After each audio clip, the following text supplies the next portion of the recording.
Hello YouTube people. So the situation is my missus has gone out on the lash, Nipper's getting his head down upstairs, there's bugger all on TV, my internet is just crap so I can't really play Call of Duty online. So I'll just as well go through some map reading skills. Welcome to another Recce Trek video, and on this video we're going to go through how to take a bearing using a map and compass. I've just been going through a bit of research myself to refresh my memory, because like I say, it's been about 9+ years since I've even touched a map and compass properly.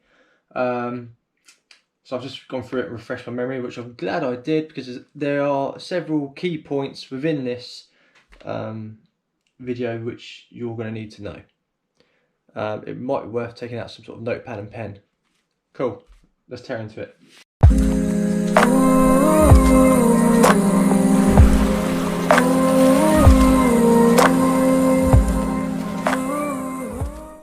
So how to take a bearing using a map and compass. First of all, there's two ways to do it, by using the map and compass itself, i.e. like so, and I'll go through that in a minute. Or there's also a way to take a bearing if you can see the feature or object that you want to get to, you can literally eye in your compass and take a bearing like so. There's another type of compass, Christ knows what it's, I'll have to really dig deep into my memory to find out what that compass was called, but there is another compass that flips up and you can actually eye it in like so.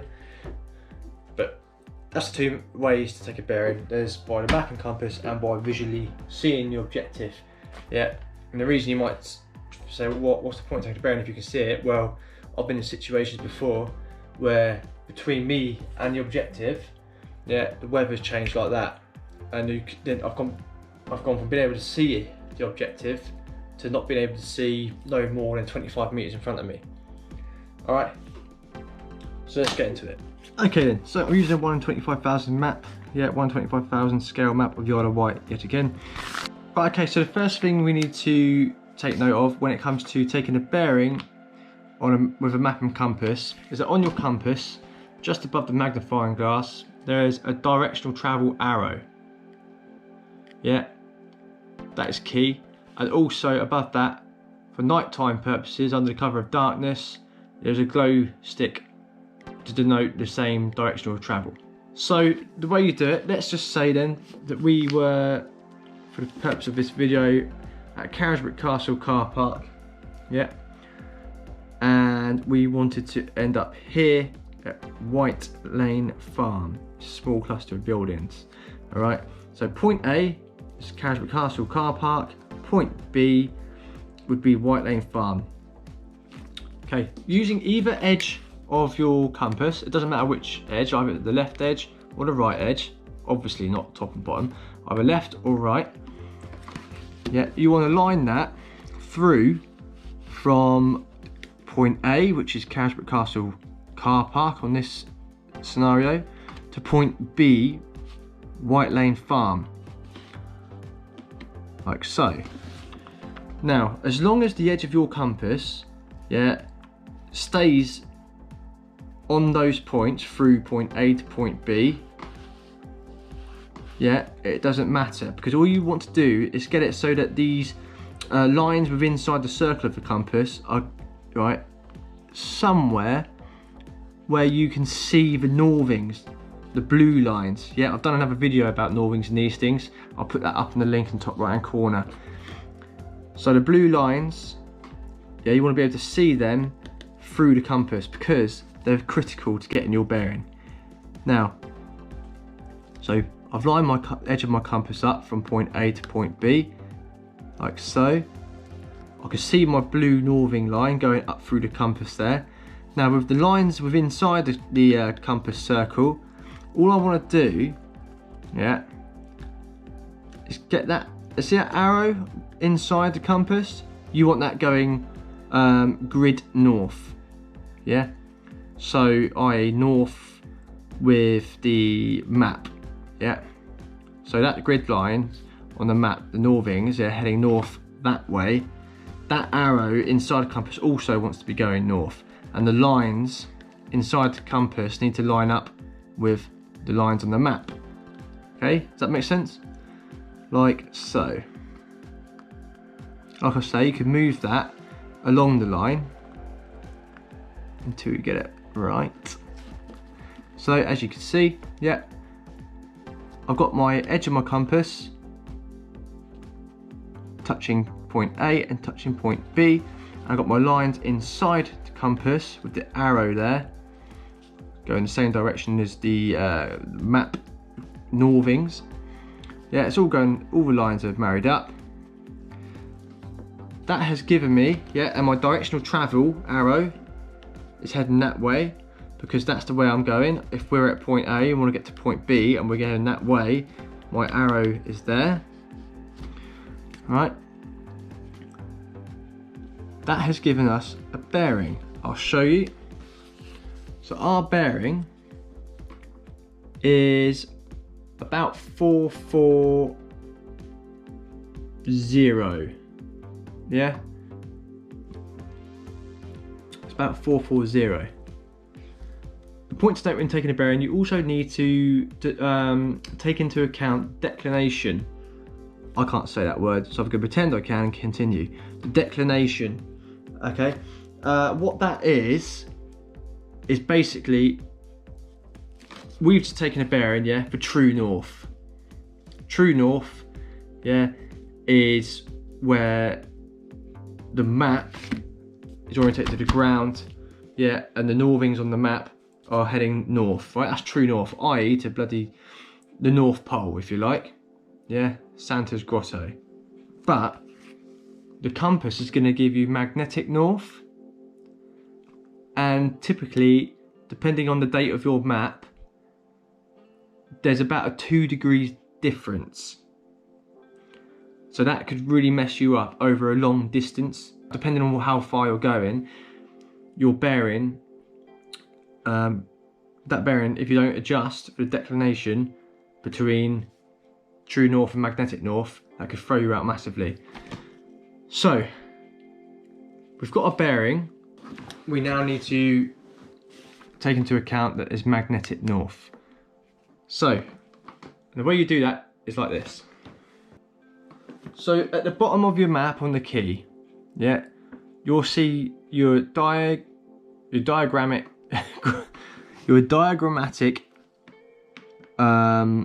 lines. Okay. So here, there's your true north. Okay. So we've got grid north, which is where the lines on your map go. That's your northings. Then you have true north, which we've just done. Yeah, we've just did that. That was with the map lining up, with the compass lining up on the map. Yeah, getting our bearing. That gave us true north. Now, what we need to take into account is that when we're using the map, the compass, is it's magnetic, and we need to take into account the magnetic north. This here will assist you in converting your true north bearing, which we've just done, and your magnetic north. All right, and it says here that annually change is approximately 10 degrees east in this country. Right, so look, I hope I'm making sense. All you need to know is that when you're taking a bearing from the map like we've just done, you need to take into account that yes, you've got true north bearing. Yeah? That's what you've just got from taking the compass on the map, getting your bearing. That will give you your true north. Then, because where we are in England, we need to adjust our bearing by 10 degrees east. Okay, and that's annually, so that comes into play with the date of the map. So you also need to check the date of the map. All right. So let's say our bearing then is 4-4. Yeah. We then need to change it to the east. 1 click. Yeah. To 4-5. That is now magnetic north. I'll go through that again because I realise that I'm a twittering mong, right? And I'll probably need to be a bit clearer. So I'll go through that one more time. So just do that one more time. Yeah, how to take a bearing using map and compass. We're at point A in Carisbrooke Castle, and we want to get to point B at White Lane Farm. Grab your compass. Make sure the directional arrow is heading in the direction you wish to go. You're going to line either edge of the compass from point A through to point B, like so. Then I'm going to marry up the lines inside the compass with the arrow inside the compass with the lines, the northings, on the map, like so. Okay? That then has given us a bearing on true north, yeah, of 4, 4. However, you need to take into account that we're using a compass which relies on magnetic north. So depending where we are in the world, in this instance we're in England, so we need to change the bearing, yeah, 10 clicks to the east, yeah, because it changes annually by 10 degrees. So in actual fact, our bearing would be 4, 5. Okay? Now what you've got with your bearing 4, 5, we know that in order, when you're looking up now from the map, you need to line up the magnetic arrow here, the magnetic red north arrow, with the true north arrow inside the compass, like so. I don't know if you can see it, I hope you can. Like so, yeah. Now we know, using the arrow here and keeping the red magnetic arrow inside the compass, yeah, lots of arrows I know, we need to be heading in that direction. If we are now, as you're looking at this compass now, that's us heading in the right direction. Alright, if it went like this, you'd be slightly off your bearing. Yeah, so you want to get back on track, like so. Another point to note, that with the arrow inside the compass, yeah, there's 2 little glow dots, yeah, and then you have the glow dot on the actual magnetic arrow, yeah, and that's to help you navigate at night time by getting the glow northern arrow between the 2 glow dots. That will help you know that you're on track, on bearing at night time. I hope that's been clear. If you have any questions, just pop a little question question me via the comments below or message me directly. Although I've probably not been very clear and I've been twitting away, that's how you take a bearing using the map and the compass. Like I said at the beginning of the video, there's also the method in which you can take a bearing, yeah, without the map, sorry, just using the compass. That would be that, let's say you can see a feature out on the ground, and let's say it's a building in the distance. You want to take a bearing, yeah, like so. So you want to use the directional arrows on your compass and point that in the direction of the feature, yeah, or the object. And all you do is you line up the arrow inside the compass, yeah, the magnetic arrow with the grid arrows inside the compass. I don't know if you can see it. Right, then that will give you your bearing. And I know I now need to keep on a bearing of 5, 2, yeah, about west, northwest, bearing 5, 2, and it'll be heading that direction like so. What I'll quickly touch on, I'll be very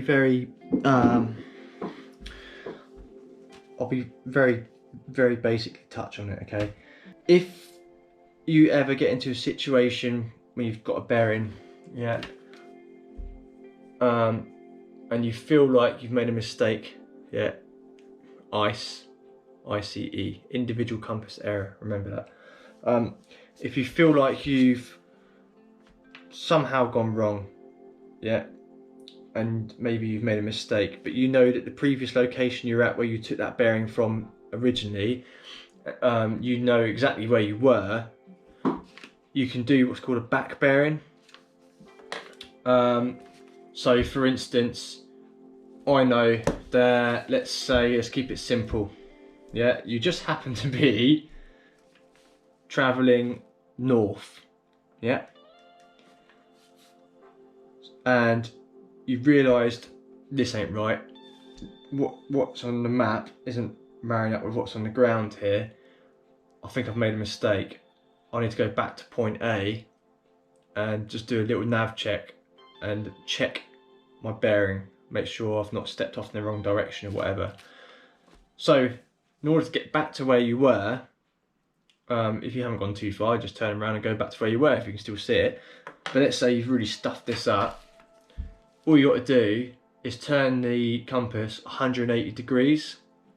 So let's say, and you were very lucky that you were heading north, because I'm rubbish at maths anyway, you need to change it to 180 degrees, like so. You twist it round 180 degrees, and now so it's south. Yeah, and all it does is that you're going back the way you came. Basically, that's taking a bearing using a map and compass. I hope I didn't make that too confusing with the magnetic north and true north. If you found it confusing and you wish for me to go through that in a bit more detail with the true north and magnetic north, let me know in the comments below or give me a message and I'll go through it in a bit more detail and a bit clearer. It might have something to do with that I've been twittering and sort of stumbling my words a little bit there. Like I say, I'm sort of reteaching myself because it's been some time since I've done map reading. So it's good for me, gets my head back around it, but I'm just hoping to help some of you guys through some map reading as well. As I teach myself, hopefully I'll teach something to you guys. If I've done anything wrong there, ladies and gents, or I've taught some bad practice, please do put in the comments. I don't want to be teaching people the wrong thing, and I don't want to be going wrong myself.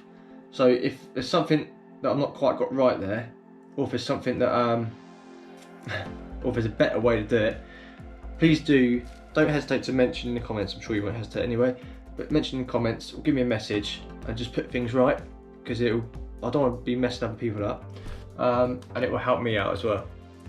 So like I said in the previous videos, we're all here to help each other, alright? So yeah, I hope that's been helpful.